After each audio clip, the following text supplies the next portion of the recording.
Hello, me and Woola, me and Woola here are here to review the Warlord of Mars.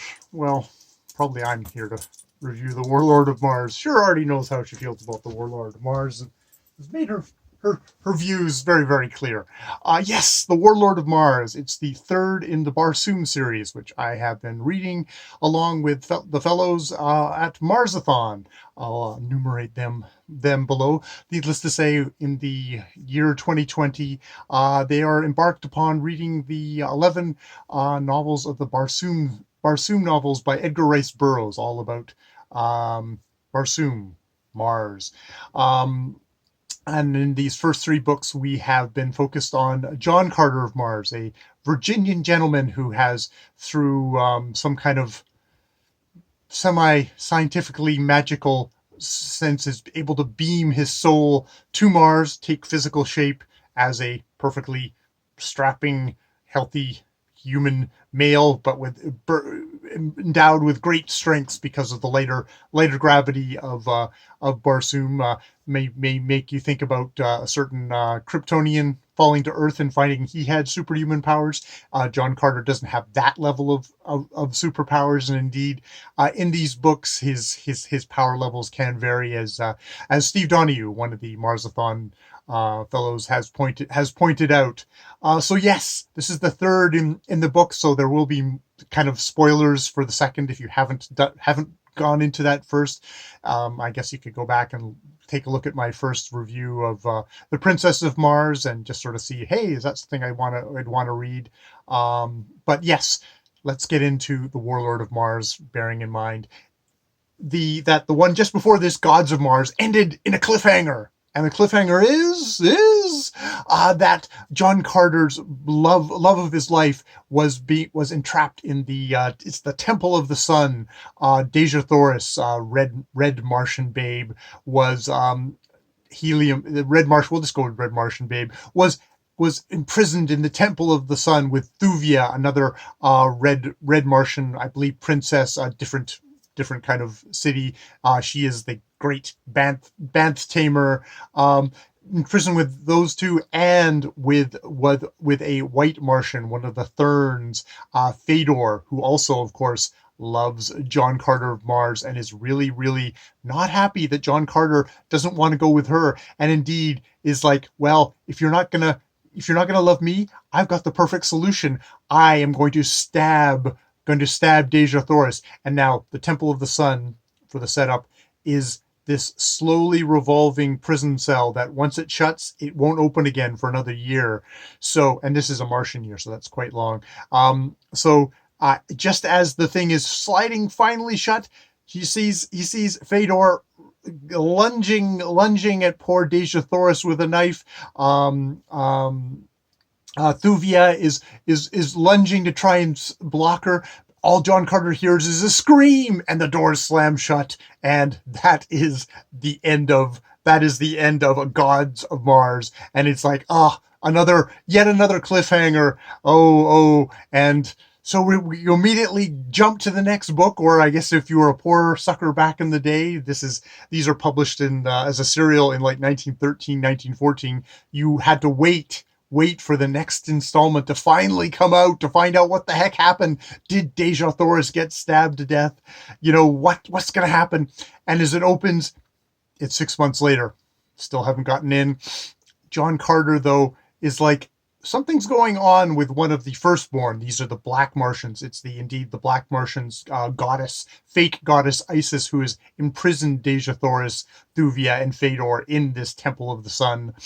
But he's suspicious because Isis has been killed, ripped apart by her followers, who have been completely disillusioned by John Carter. Basically, in Gods of Mars, all the Gods of Mars were ripped down by John Carter and revealed as frauds. But he's suspicious of one of Isis's followers, Thorid, one of the Black Martian firstborn. He's been going out and meeting with someone, and he thinks it's with one of the rebel. It's with the missing leader of the White Therns, a Matai Shang, and indeed, as he follows him through a twisting and turning thing, he finds indeed, yes, it is Matai Shang and his crew that Thorid has shown up with, and apparently Thorid is going to be able to lead them in a secret way into the Temple of the Sun and get to Dejah Thoris, just without having to wait the year. They'll get him, and then will have he'll, because Mata Shang's daughter is Fedor, so he wants his daughter back. But of course, as everyone does in this books, they all want Dejah Thoris because she is just the babiest of babes. And it's also a great revenge is if we can get John Carter of Mars's true love, and this is heavy pulp romance. John Carter is super in love with Dejah Thoris, so if we can get Dejah Thoris and torture her and make her my wife or something like that, then that will be the ultimate punishment for John Carter of Mars, and I guess also just be able to get a thing. So he chases them. Unfortunately, twists and turns. There's always this great thing in the pulp stuff. It's like, John Carter never, even no matter how powerful he is or how cunning or how strong and brave, there's always yet another and another and another problem. They're always, Edgar Rice Burroughs is great at just throwing one problem after another problem, one close call after the next. There's a literal, we get to the midpoint and people are jumping onto a ship, and John Carter's like, "Oh, I'm going to get to them. I'm climbing up a cliff," and he gets kicked off the cliff. And we'll have to tune in for the next chapter. And of course, in the next chapter, he just makes it. He just makes it. He gets up, but they've flown away, and now he has to chase after them. Indeed, we go through. There's a little bit of a repetition here because we have one kind of almost getting to the airship and not just making it, and then we get to the very kind of the end of the novel and. Well, we have kind of like there's repetitions, there's cycles in these things. There's a part of this thing you can really see the George Lucas how he might have been influenced by this stuff, because we go from the equatorial, because he tracks them down to kind of an equatorial place where it's all hot and humid, and there's these the app creatures somewhere else. There's these it's very hot and humid, but then we have to go to another climb. We have to go to the cold, which really reminds me of we're doing like kind of the hot and steamy stuff of like on jungle, like have a jungle planet, and then we have an ice planet. Well, Edgar Rice Burroughs just shifts you all within Mars, but make sure he varies the environments, even if he's not quite varying the story beats at all. But still, still fun, still lots of swashbuckling. There's one part here that almost like reminded me of almost like a pantomime where he's like, finally he's found Dejah Thoris and he's battling these people and he's too busy to look behind him. And he hears, it's like, as the audience, you're like, oh, John Carter, just look behind you. But no, he's too busy battling. And finally, when he looks behind him, Dejah Thoris is gone. It's like one of these, it's like that kind of pulp manipulation, which is so cheesy and yet at the same time is so fun. It is one of these books where it's definitely damsel in distress time. Unfortunately, there's a thing saying like, oh, well, the women in these books, they're strong and capable, but they're always there to get rescued by John Carter. They're always used as we're going to kidnap them to give the hero something to strive for. They're objects that are given to the thing. And indeed, there's almost kind of like a fever dream. There's like kind of that dream logic stuff of like you're almost getting your desire in your dream, but it's always just sort of out of reach. And there's that. I think that's one of those things that pulp fiction really kind of can tap into, that kind of feeling of like, I almost got it. I almost got it. And it's like it's so fun in the teasing of it. But yeah, you get stuff like when Matai Shang is like looking down at John Carter and he says, but the death you die tonight may be doubly bitter. Know that when you have passed, your widow becomes the wife of Matai Shang, Hecador of the Holy Therns for a Martian year. And at the end of that time, as you know, she shall be discarded, as is the law amongst us. but not, as is usual, to lead a quiet and honored life as a high priestess of some hallowed shrine. Instead, Deja Thorn, princess of Helium, shall become the plaything of my lieutenants, perhaps of thy most hated enemy, Thurid, the Black Dactor.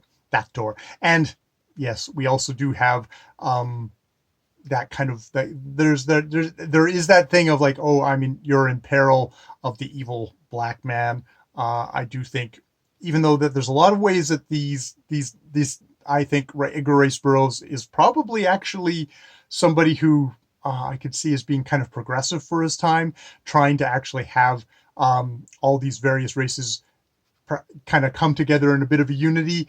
They're still using a lot of what you would call as pretty, racist tropes, racist fears, anxieties of people.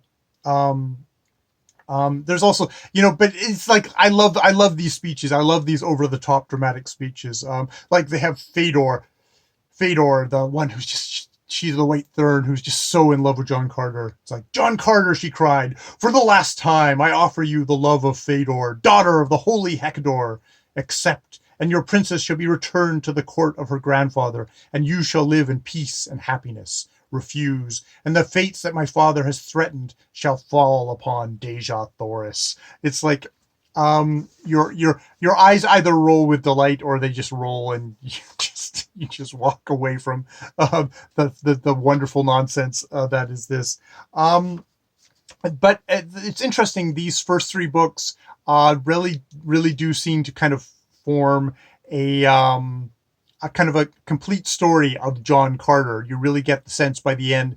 Plot spoiler, there isn't actually a cliffhanger at the end of this one. This one actually does seem to kind of wrap up things nicely. If the series just stopped at three books, I wouldn't be surprised. We have a very kind of retrospective feel by the end. It's like 22 years before I'd been cast naked and a stranger into this strange and savage world. The hand of every race and nation was raised in continual strife and warring against the men of every other land and color. Today, by the might of my sword and the loyalty of the friends my sword had made for me, black man and white, red man and green, rub shoulders in peace and in good fellowship. I mean, it really is.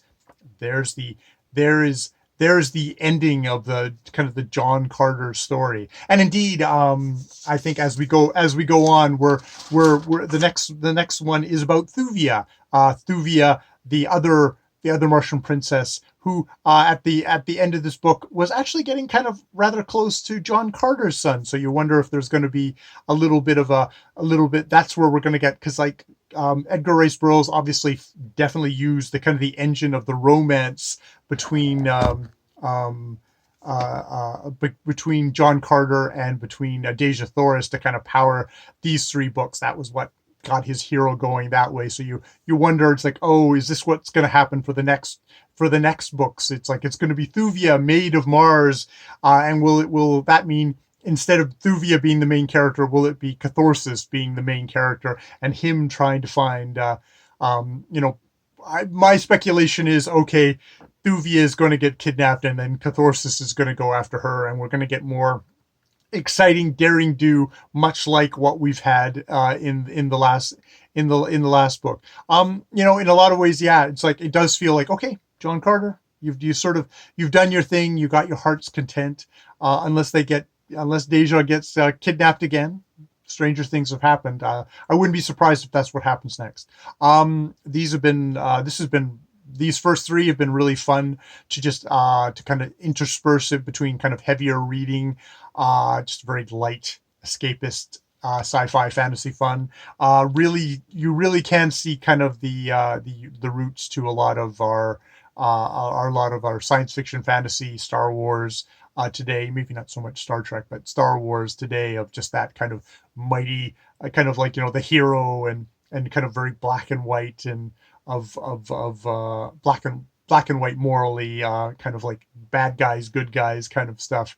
Maybe we're getting into gritty reboot territory now, I guess, in modern times. But as an old Star Wars fan, those ones probably, that goes. And by old, I mean the first three. Only the first three. Okay. yeah, so that's my review of the Warlord of Mars. I wonder who becomes the Warlord of Mars in this book. Oh, you have to read it to find out that tough riddle there. All right, more videos later.